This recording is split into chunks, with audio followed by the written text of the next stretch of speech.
Hi, I'm Jen Childs from Penguin Random House Library Marketing, and I'm so happy to welcome you to the virtual version of one of my favorite ALA events, Cocktails and Conversations, which we co-sponsor with Booklist.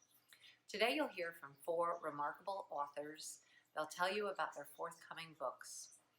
If any or all of them pique your interest, I hope you'll follow the URL at the end of the presentation to request eGalleys with their titles. Before we hear from our authors, however, a quick word of introduction from Donna Seaman of Booklist. Cheers! Hello, everyone. I'm Donna Seaman, Adult Books Editor for Booklist, which is published by the American Library Association. I do wish we were all together in person here in Chicago, ALA's hometown, but a virtual gathering is the next best thing, and I'm so happy that Penguin Random House decided to do a virtual cocktails and conversation. This is always such an exciting and delectable and festive event, so I know that we're all going to enjoy this one too. And I had to look at the list of authors twice to be sure I wasn't imagining things. This is an amazing lineup. They're always amazing lineups, but this one, well, you'll see. We are going to hear from 3 mega popular authors, and they're going to be speaking with their editors. And personally, I love a chance to meet editors, the people behind the books. So, who are these authors? Carl Hiaasen. His 15th novel, on the way out in August from Knopf, is titled Squeeze Me, and it has received a star review in Booklist from our former editor-in-chief and always crime fiction aficionado, Bill Ott. And I can't resist. I have to read you the opening line. Hiaasen's latest foray into South Florida offers both an absurdist view of tomorrow's headlines. It's set in post-pandemic America, and features an off-the-rails president ensconced in Casa Bellicosa in Palm Beach. It's a welcome reprise of the outrageously surrealistic tropes that first established Hiaasen as the Hieronymus Bosch of crime fiction. Okay, fill out. And then we will have the great pleasure of listening to beloved best-selling Jodi Picoult. She has 24 novels to her name. She will be talking about her newest soul-searching what-if tale, The Book of Two Ways. Now, this comes to you in September from Ballantine, and we meet Dawn Edelstein on board an airplane preparing for a crash landing. You would think this happily married woman would be thinking about her husband, but no. Instead, a lover from 15 years ago, an archaeologist, comes into her mind. What might this intrusion of the past mean for a possible future? Then we have a debut author, Asha Lemmie. She will talk about her powerful first novel, a work of historical fiction, a coming-of-age story titled 50 Words for Rain. It's due out in September from Dutton. Readers will find themselves in Kyoto, Japan, right after World War II, where young Noriko, the daughter of a married Japanese aristocrat and her African-American GI lover, has been sent to live with her mother's parents, and they keep her in the attic of their imperial estate because they are ashamed and worried that this mixed-race daughter will imperil their royal standing. This book has received great raves from other writers, always a good sign, including Abby Dare, author of The Girl with the Louding Voice. She calls 50 Words of Rain a hugely compelling, well-researched, and eye-opening tale told with compassion that breathes on every page. And our 4th author, we have something very different to look forward to from Jacqueline Winspear. Jacqueline Winspear is the author, of course, of the deliriously popular Maisie Dobbs British mystery series, but this year, in November, that is, from Soho Press, we will receive This Time Next Year We'll Be Laughing, and let us hope that's true. This is a memoir about Winspear's unusual family history, how her grandfather and parents were affected by both world wars, and she writes about her own childhood in the English countryside. So stay tuned. This is going to be a great program. Thank you so much for joining us for this Cocktails and Conversation, a round of literary conversations. We look forward to seeing you at more virtual events, and more importantly, we look forward to seeing you in person. Stay well, everyone.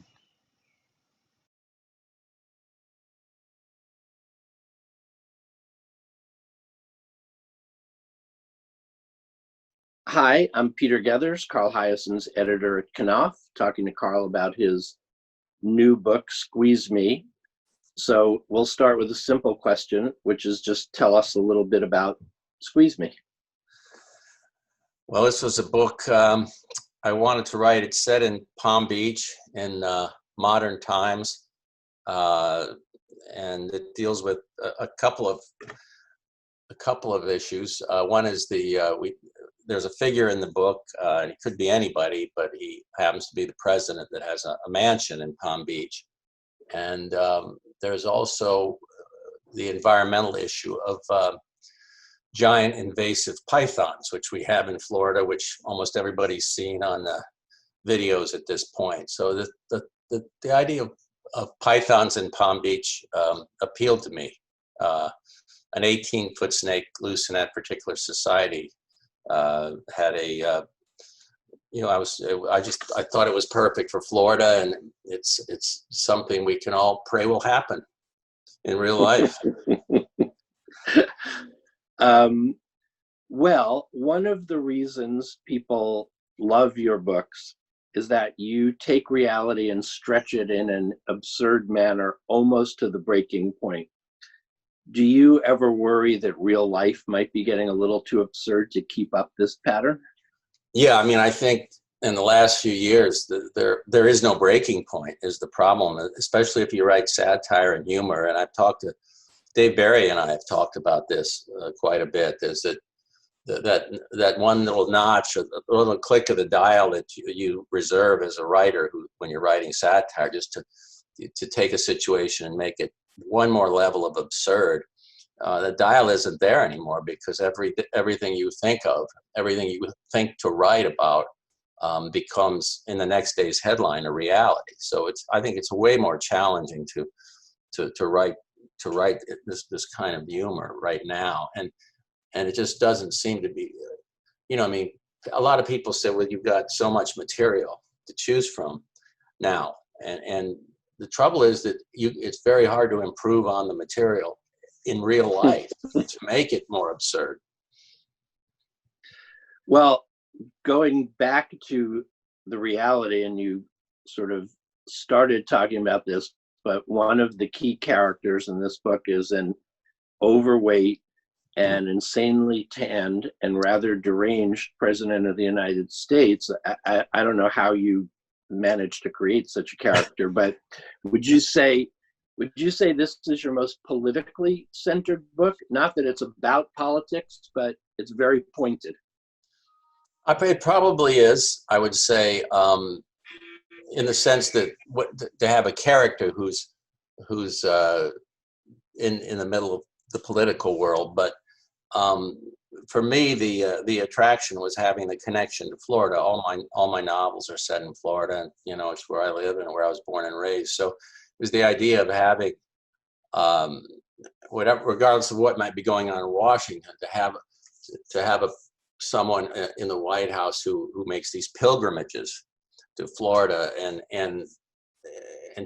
brings that world with him. And it just, yeah, I mean, it's also, I mean, I guess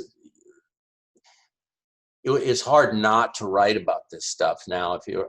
All the novels I've tried to, there's always been some sort of topical edge, and not necessarily politics, but different things going on. And the news cycle is dominated by this stuff right now. So it was hard not to bring it in there. And then, the more often, also Palm Beach is a good setting for the kind of writing I do. It's like, when I wrote Star Island, most of it was set on South Beach in Miami. South Beach is a very, very silly place, but Palm Beach is even sillier. There's a whole different kind of pretension, and if you're writing satire and humor, and the best of it is pointed, the best of it has got a sharp edge, you want you want to set a story in a place like that because it is rich and fertile with silliness.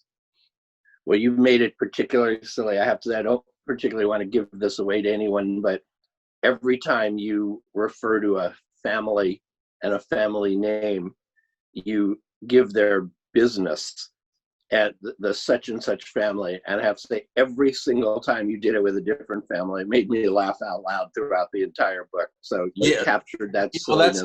That's the identifier, the social identifier is where your family made their money, whether it was in textiles or personal lubricant or whatever the family fortune was. That's your ID, because so many of the people down there have never worked a day in their life on that island. Well, you captured the money perfectly from somewhere, but it's silly in a Monty Python sort of way. You imagine John Cleese taking over one of these scenarios, but the reality is that, for instance, they had you sent me the story. They had the protest in Palm Beach the other day. The whole nation, every little town and everywhere is having protests. But in the town of Palm Beach, one 80-year-old woman shows up to protest George Floyd's death. One. So there you go. Well, she's my hero now too. At least nobody pushed her down. That's the good thing you can say, is nobody pushed her down. So you've done this a few times in other novels, but your lead character, and there are many, but your number one lead character in this, I think, is just an absolutely great woman. I love her. And I hope you bring her back somehow, but she's tough and funny and smart and moral. Do you like writing women, and do you have a particular affinity for it?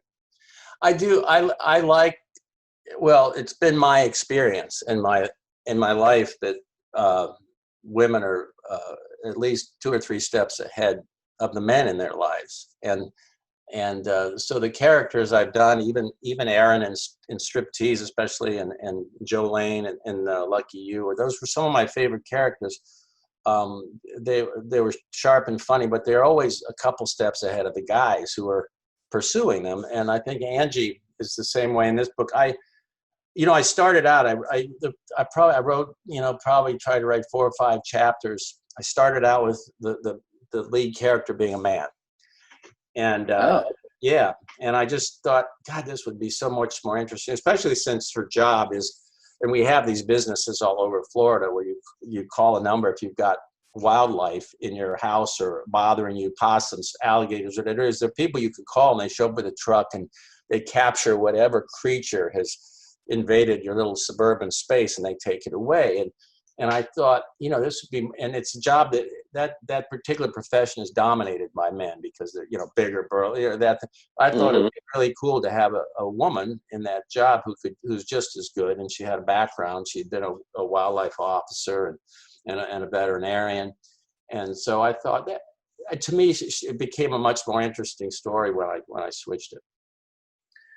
Well, I love her. How much research do you do? Because in this book, there's sort of inside FBI stuff. I mean, obviously, the animal, her job really well. But how much research and how real is it the way you deal with the FBI and the police, Secret Service? Yeah, because there's Secret Service characters. I read a couple books about the Secret Service, and there's where you can find out sort of the structure and how, especially the presidential detail and the how they assign the family details in the Secret Service. So beyond that, and I read a little bit about the Academy, but beyond that, it was just I needed those characters, and but I wanted to be factually correct about how the hierarchy of the thing works. But the animal stuff. I grew up down here. I was I've been on a couple python hunts. We never caught any, but I've been on a couple of those, but I have always had snakes and always had critters, and so that part was easy. And I have friends who have worked in that business of going out and somebody calls up and they got an alligator in their pool. So I know how that stuff works. But the rest of it, for instance, there's a a piece of, without giving too much away, there's a piece of jewelry that plays a prominent role in the novel. It disappears from somebody, a Palm Beach matron who is fate has taken away from us, and it's called a conch pearl. There's beautiful little pink pearls, and years ago, nobody wanted them. They come from a conch shell, mostly in the Bahamas, and nobody wanted them. They're cleaning the shells for the meat, and they're selling the conch, and they were giving away to tourists. And they caught on now. They become this incredibly hot item because they're beautiful, all different colors of pink, and they're beautiful little gems. Well, I have a good friend who was a jeweler up in Pensacola, so he sent me a lot of stuff about conch pearls, and it's fascinating because I'd known about them, but how one out of every 10,000 conchs that they catch is going to have something that may or may not be a pearl in it, and how they become really trendy, and all the, Tiffany and everyone else, and Mickey Mood, all those, they're now selling these things for huge amounts of money. So I did a fair amount of research to get that part of that right for the plot, and because it was kind of key to a plot point in there. And it is key, yeah. And then the town of Palm Beach, I've spent some time in. I didn't need to. I know people, and people who spend time there, and it's hard to really write a scene that couldn't happen there, because almost everything has happened there. Well, I think we're probably just about out of time, but I just want to, this is not so much a question as a comment, is this book has changed my life in one way, which is your writing about snakes and pythons in particular, in that I'm now afraid to ever leave my house. So I just want to say thank you for ruining my life. We should point out that when I was in New York before the pandemic stuff broke out, that I had done a photo session with Elena Siebert and with a big python, and I had told you that you don't need to come to Florida to get a picture. I guarantee you that someone's got a big old python in New York City that we can get pictures with. And sure enough, Bumble the python, and he was only I think a 10-footer, 11-footer, but it's still a big animal. And I think I sent you, or Lena sent you, the pictures, and I remember there was just you were affected profoundly by that. Well, I haven't had a good night's sleep since, but other than that, it's been okay. But all right, well, thank you. This book is going to be a giant success, and let's hope the world gets a little more sane. Yeah, it'll make my job easier if it does. It was great talking to you as always, Peter. Great, Carl. I'll talk to you soon.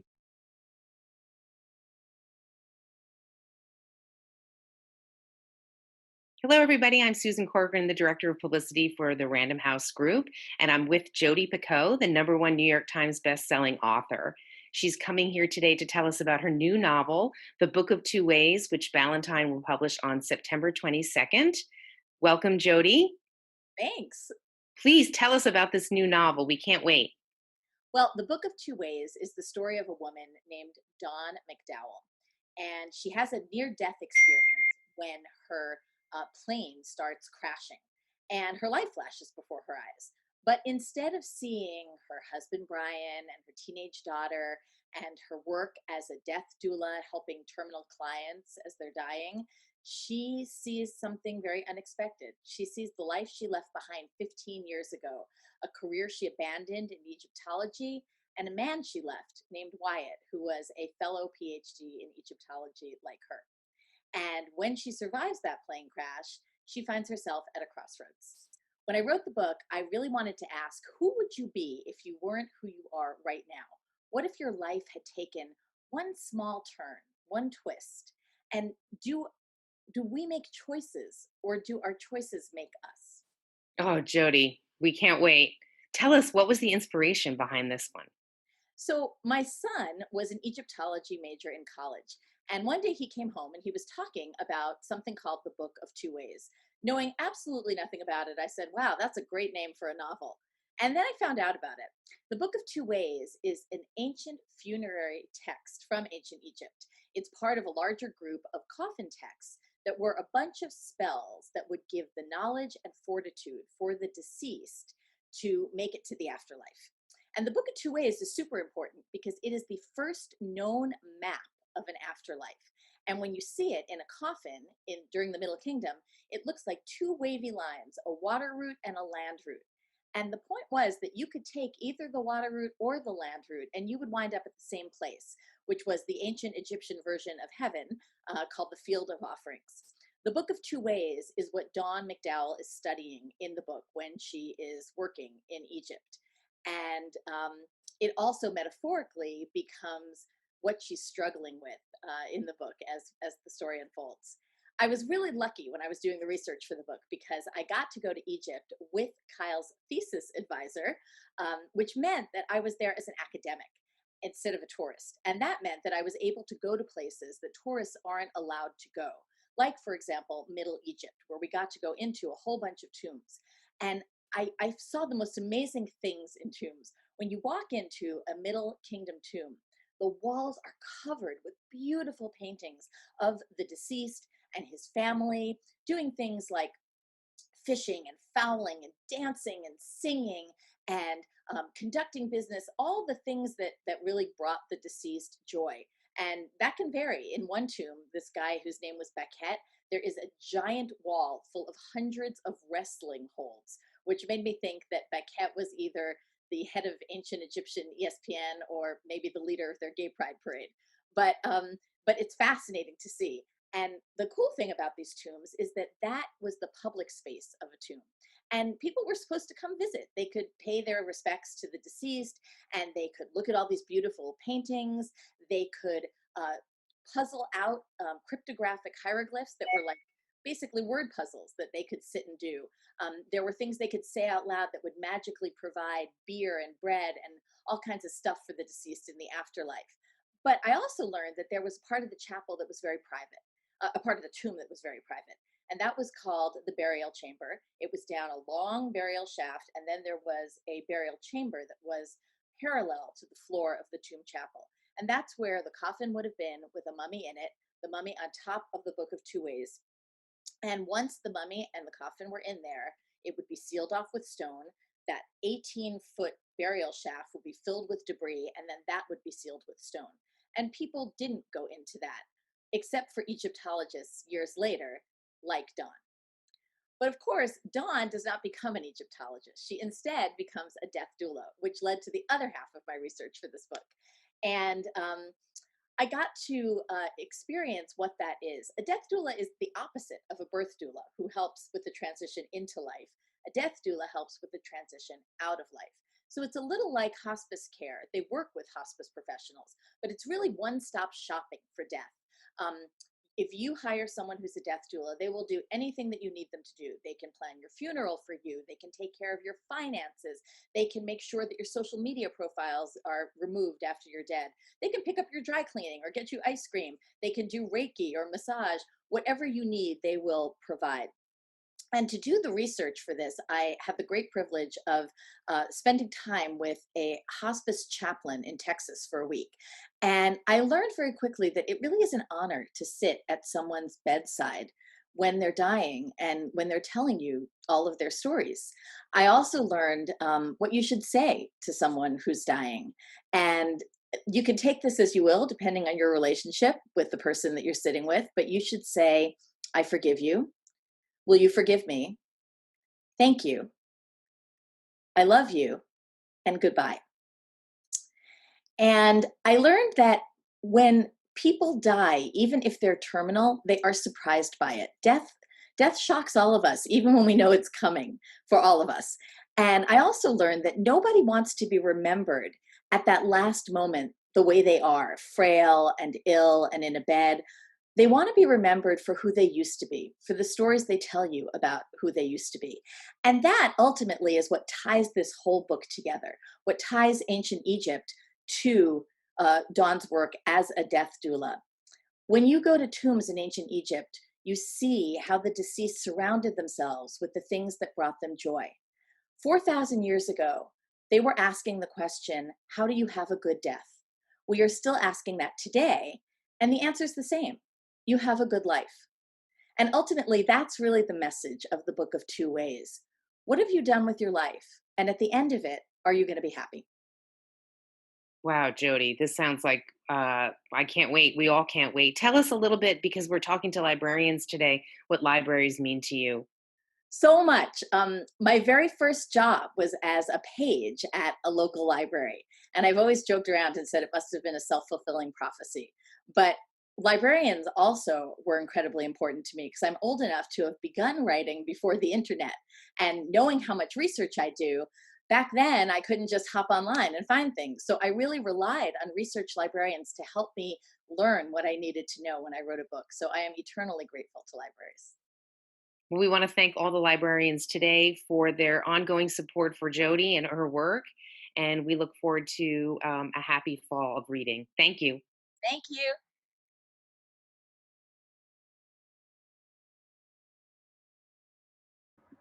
Hi, I'm Sarah Tegaby with Dutton Publicity, and I'm delighted to be here today with Asha Lemmie, whose debut novel, 50 Words for Rain, is out in September.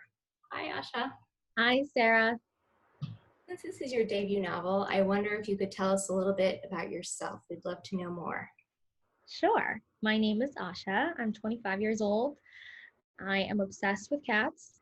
I live in New York City, and I used to work on the agenting side of book publishing, but now I am a full-time writer.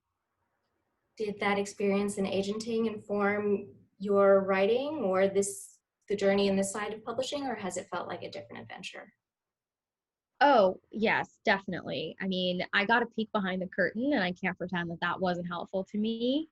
But at the same time, it's a very different process when you're actually the one who has to create that work from start to finish. So it did give me some insight, but it definitely wasn't a cheat code to a novel. Of course.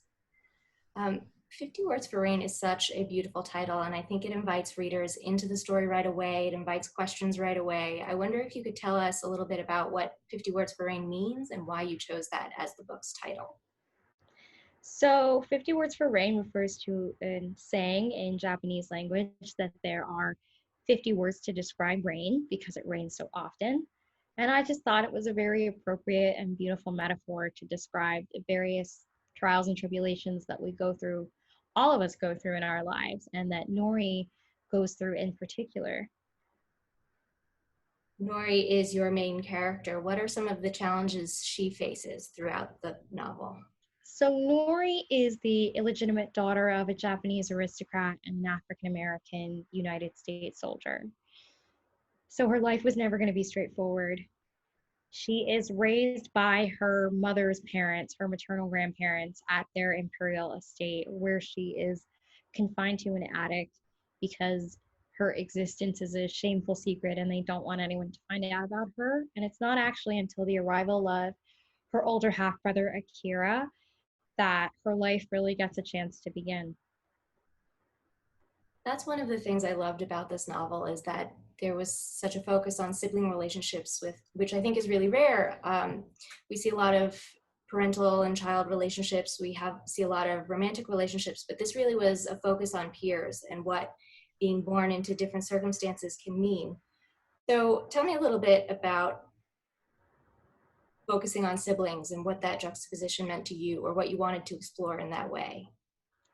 Well, I don't think anyone really knows you as well as your sibling. I think they get to see you from beginning to end, so to speak, and they see you on a far more direct level than maybe a parent would, because I don't really believe that parents can ever be truly objective about their children. So it's always fascinated me how you can have so many conflicting feelings towards your sibling, but ultimately, you know, there's no one who knows you better, and there's just a lot to explore there for a novelist like myself who is interested in exploring conflict. Absolutely. And I know you were working on this novel for a long time. I believe you started when you were 16? I did, yes, much to the detriment of my GPA in 11th grade. I think you did the right thing. You did the right Me too. Could you tell us a little bit about how the inspiration came to you over that period of time, over 10 years? Sure. So it definitely wasn't a lightning bulb moment. It didn't all come to me at once. So Nori was the first character that I came out with. And then the setting of Japan quickly followed because at the time I was studying Japanese language and history. And then the idea of introducing a sibling came to me. And from there, you know, slowly it all kind of came together and ultimately became the story that it is today. What are some of the books you hold dear to your heart or might have informed this novel that you wrote? So when I was a kid, I was completely obsessed with the Chronicles of Narnia series by C.S. Lewis. I actually named my cat Aslan. And, you know, there's obviously great sibling relationships there. And I think that was probably a bigger influence on me than I realized until probably recently. Mm-hmm. And then when I got a little older, I really, really enjoyed The Kite Runner. That's one of my all-time favorite books. And I recently read Pachinko, which I absolutely loved. So I read a lot. There's really too many to name, but that's just kind of a few. And I know that libraries have played a special role in your life. Could you tell us a little bit about that? Sure. So when I was a kid, I was a very voracious reader. And originally my parents were taking me to the bookstore, but they quickly realized that it was my book habit or their mortgage payment. So they got me a library card. And every Sunday they would drop me off at the library in the morning and they would pick me up right before closing. All the librarians knew who I was. They'd have recommendations for me. They walked me across the street to buy ice cream. And they were just really a second family to me. And I'm immensely grateful for the existence of libraries. They're so important. I love that. Librarians walking you across the street above and beyond the call of duty. Absolutely. Well, That was good ice cream. Good ice cream. Well, thank you so much for being here with us today. I'm so excited for 50 Words for Rain to be out in the world and to hear what everybody thinks. Thank you so much.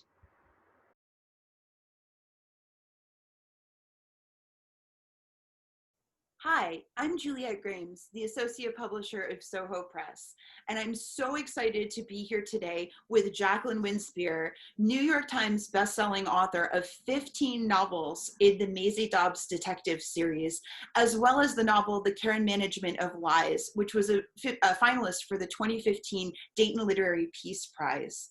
Now, after these 16 beloved novels, Jackie has, for the first time ever, turned her hand to memoir with her forthcoming This Time Next Year We'll Be Laughing.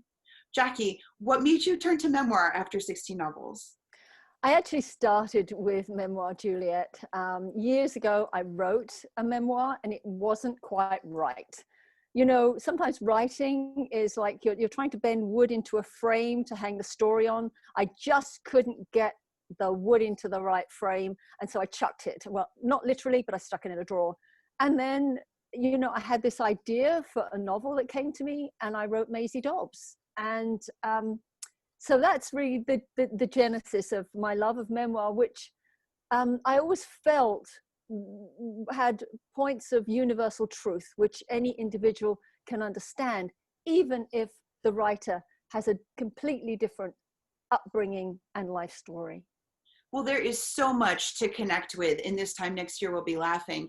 And I will say that you were definitely ready to write the memoir this time. It is so full of, it's touching and heartfelt, but also, I have to say, explosive, shocking, and historically illuminating. I learned things about your childhood growing up picking hops on a farm in Kent, about your parents living with Romany gypsies early in their marriage, and some, you know, really shocking history about, for example, when children were evacuated from London during the Blitz, things I just had never heard before. Now, are there stories in this family history of yours that you think Maisie Dobbs readers will be particularly excited to read?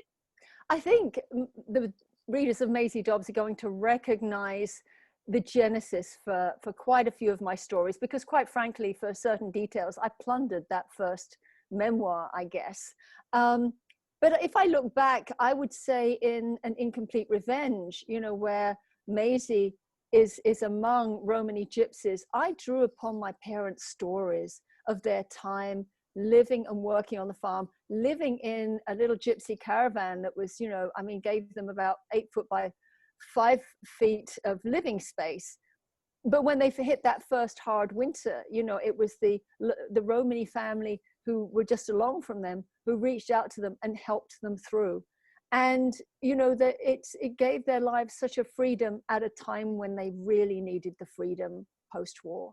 So that's one story, but you'll see threads all the way through, particularly, you know, in terms of Billy Beale and his challenges with shell shock, and also Maisie Dobbs, because she's as shell shocked as any man. So I think they'll see many, many points of connection. You do such a remarkable job covering 3 generations of your family's story, and I think people will really be excited to read this hidden history. Now tell us, Jackie, we're talking to a bunch of librarians today. Has the library played a special role in your life? Libraries played a very special role in my life from the time I was about 2 years old. That's how old I was when I got my first little library.